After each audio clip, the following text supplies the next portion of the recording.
Vai tomando. Que daí vai aparecer lá na televisão. Tu quer que apareça na televisão? Toma teu mamá. Sim. Teu chazinho. Toma o chazinho. Olha os pés dele como ele balança e toma o chazinho, ó. Fala o teu nome. Assim não, ó. Assim tu não aparece. Tem que ficar lá. Vai lá. Vai lá no tapete do quartinho da Vai lá. Como é que é teu nome? Diz teu nome.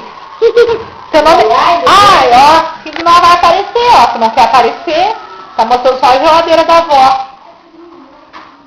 Só a geladeira da avó que tá mostrando. Tu não tá lá?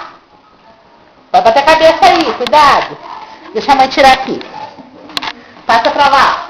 Ô mãe, Samuel já tinha que ter vindo. Ué, vou ligar, vem chá. Sei lá. Toma teu chá.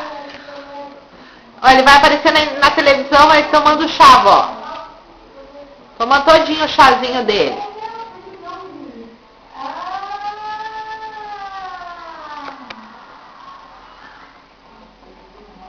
Toma o chazinho, filho. Como é que é teu nome? Fala teu nome. Como é que é teu nome? Como é que é teu nomezinho? Não, não puxa assim. Daí? Ó, quem é aquela lá? Tá vendo? Quem é aquela? Quem é aquela lá?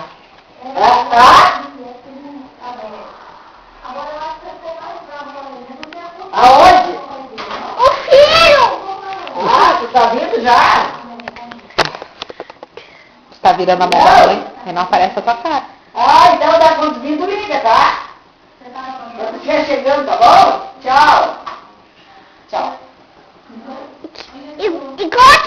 Qual é isso? Apaga a luz do quarto do brinquedo lá pra mãe. Mas eu vou brincar. Apaga a luz. Mãe, tá fervendo já a água? Tá cuidando 3 minutos? Só 3. Quem é aquela lá? Quem é aquela mulher lá?